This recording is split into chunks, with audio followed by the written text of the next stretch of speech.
What's up, everybody? So for today's video, we're gonna be checking out Deadpool and Wolverine trailer. I'm Michelle Rodriguez. If you want to be a pirate, You want to be a useless. pirate? But yeah, man, we're about to watch Deadpool and Wolverine trailer breakdown, plus Easter eggs, Avengers sequel. Hold on a second.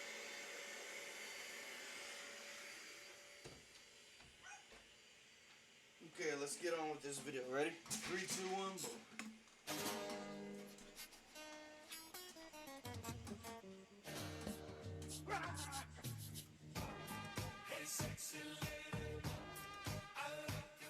Wolverine is here now. Let's talk about that Deadpool 3 teaser.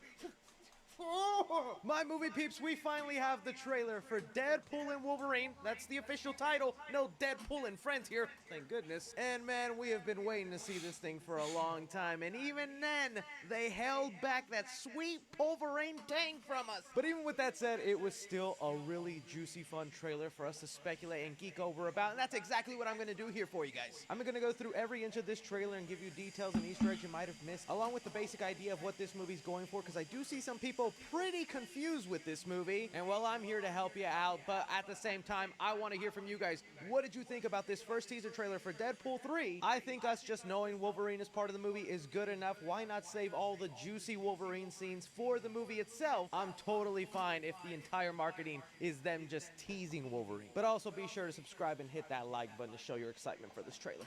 I'll put these claws away now. Now, along with the trailer, we did get our first poster here that is just an iconic twist of a heart necklace showing Deadpool and Wolverine's logos, signifying best friends. I actually kind of love that. Even Hugh Jackman taunted the title of the movie with Wolverine and a-hole. So far, this marketing is starting off great. All right, so kicking things off here from the beginning of the trailer, we start off with Wade Wilson on his birthday, surrounded by the people he loves, along with all the supporting characters from his past 2 movies. Now, this is the part that ended up confusing a lot of people, because they were like, wait, didn't like half these people die in Deadpool 2? And yes, that did happen, but by the end of the movie, Deadpool uses Cable's time travel device to go back and save everyone that died in Deadpool 2. Hence why the TVA ends up showing up at Deadpool's door, because he's messing with time, creating different timelines, and that's just against the TVA way. And yeah, that wig Deadpool is wearing caught me so off guard, but pretty funny. Bringing us to the moment, though, where the TVA show up at the door of Wade Wilson wanting to take him in, and this is where we get kind of a gag and an Easter egg to the first movie. Is that supposed to be scary?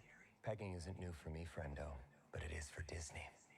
Wade Wilson references the fact that he's been pegged before, which is something that happened in the first Deadpool film, so cool. And then immediately after that, we get the word Disney, already showing you that Disney is very happy with this movie being R-rated, because although this film is being made through their 20th century banner, Disney still has final say on everything going on here and the jokes that can happen in this film. And well, that's just good that they can be team players on this. So immediately then, they take Deadpool into the TVA. It is not Mobius, but now it makes sense why Mobius is not included in this movie. If you watch the finale of Loki Season 2, Mobius decides to go back to his regular life. He no longer works for the TVA, and as much as it's going to suck that Owen Wilson isn't part of this movie, I'm glad they kept the continuity and didn't just throw in Owen Wilson in there for the heck of it. As Deadpool is being shown around the TVA, we do get shots of what his everyday life looks like, and we were hearing rumors that Deadpool in this movie had become a car salesman, and that maybe the Super Bowl trailer we got would open up with that. This kind of confirms that he's wearing an employee ID tag here, something that maybe you would see a car salesman wear, and in his locker you see his suit.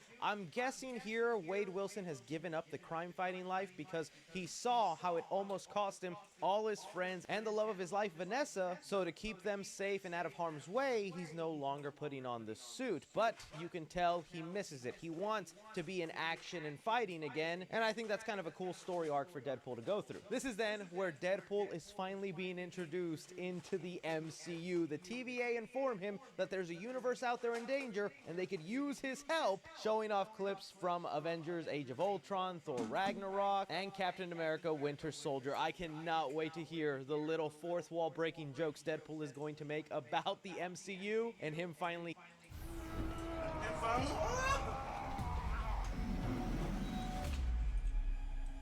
finally joining them in some way. I mean, he already goes as far as to call himself Marvel Jesus. Now, before we see how the TVA and Deadpool partnership goes, we do get a shot of what is said to be the main villain of this movie. Not Professor X, but pretty close, Cassandra Nova. That's a character that's been rumored to be the main villain of Deadpool 3, and in the comics, she is the evil twin sister of Charles Xavier. And man, let me tell you, Charles has so many dang siblings out there. From already having a twin that he transferred his subconscious into in the Fox universe, then Juggernaut is also supposed to be his brother, and now this evil twin sister, like, the Charles Xavier bloodline needs to stop. But she essentially has identical powers to Charles Xavier, and well, he's an OP mutant, so she's going to be OP. We get Cassandra Nova. That's a character that's been rumored to be the main villain of Deadpool 3, and in the comics, she is the evil twin sister of Charles Xavier. And man, let me tell you, Charles has so many dang siblings out there. From already having a twin that he transferred his subconscious into in the Fox universe, then Juggernaut is also supposed to be his brother, and now this evil twin sister, like, the Charles Xavier bloodline needs to stop. But she essentially has identical powers to Charles Xavier, and well, he's an OP mutant, so she's going to be OP.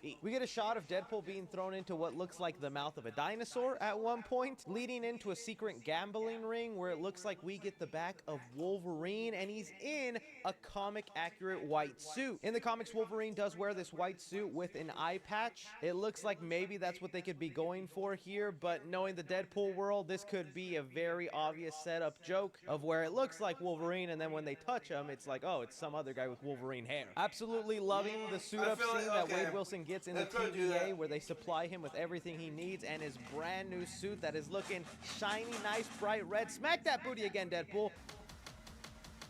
But something must obviously go horribly wrong with Deadpool and this TVA partnership, because we very quickly see him start fighting members of the TVA. I've already seen some fan theories bring up that maybe Wade goes back to Age of Ultron and tries to save Quicksilver, since that's an X-Men. And yeah, that would be pretty funny. Along with some amazing slow-mo shots of Deadpool just reloading his guns. One of my favorite things about Deadpool 3 and why we've gotten so many set photos about this movie is because Sean Levy, the director, really wanted to shoot in physical real locations. The negative is that we get a lot of things spoiled for us online, but then a lot of these scenes end up looking 10 times better since it's not just guys in front of green screens, so I'm very happy that they made that sacrifice. And well, this location is also said to be the void that we have gotten in the Loki series. When someone is then pruned, it's sent to the end of time where everything goes to die off, and it looks like this is where we'll be meeting a lot of the Fox X-Men or Marvel characters throughout the years. I'm pretty sure they're gonna make a joke now that the Fox universe is dead, it got pruned, so every member of those movies got sent to this world. And with these Fox universe characters in the void, it looks like they're gonna turn it into an almost like Mad Max post-apocalyptic universe. We're also supposed to get like recognizable vehicles in this scene, and really just every scene involving the void, you can see something from the past of the MCU or the Fox universe. Like in this quick shot here, we get to see a Chitauri ship that falls down, maybe even the San Francisco Bridge from X-Men The Last Stand, along with an Avengers Quinjet off to the side. I was in such a Fox universe mind tunnel that when I saw this smoke cloud take this TVA agent,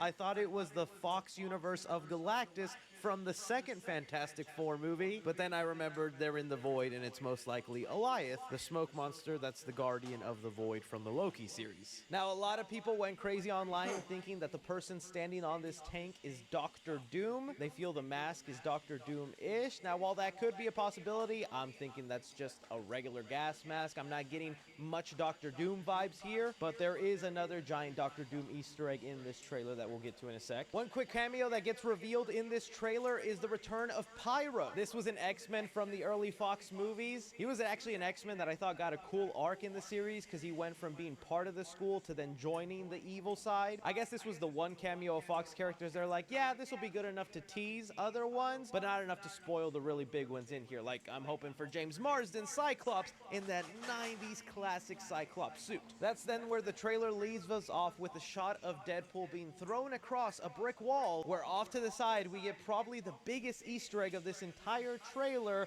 a comic book, along with the soda from the Incredible Hulk that killed Stan Lee in his cameo. don't know if they have plans to bring Edward Norton's Hulk in here, but I welcome that. But not just any ordinary comic book, it's a Secret Wars comic that has Doctor Doom on the cover. This is probably showing you where Marvel is headed with their future. We know it's up in the air with what they're going to do with the Kang situation, but we know Secret Wars is a movie that they're going for, and it's been heavily rumored Hugh Jackman Wolverine will be part of Avengers Secret Wars. With this comic Easter egg here, it looks like it's not only confirming the Hugh Jackman Deadpool connection, but also maybe Doctor Doom will take over as the big bad for that movie. And now with this Fox connection, it could very likely be the case. But then they end us off with just a small tease of Hugh Jackman's Wolverine going to stab Deadpool, revealing the title. Honestly, I don't mind it. We already know Hugh Jackman's part of this movie. They're going to give him tons of screen time, tons of action scenes. Let's not ruin them all right away like we feel like we've already gotten a lot of things ruined for us. I'm totally fine if every single Wolverine scene is kept out of the marketing and is only teased a little bit, because it'll only make the movie that much more enjoyable. Anyways, guys, these are just some of the things I caught off in the background. Let me know what you guys thought about the... Want some real life shit? I had to make sure. That's the same dude from the X-Men movie? That shit crazy. Or is that not like the same dude, but is that like the same actor? That'd be crazy. Anyways, man, if you guys like my reaction to this video, give this video a thumbs up. And I'll see y'all in the next video. I'll see y'all next one. Peace out, motherfuckers.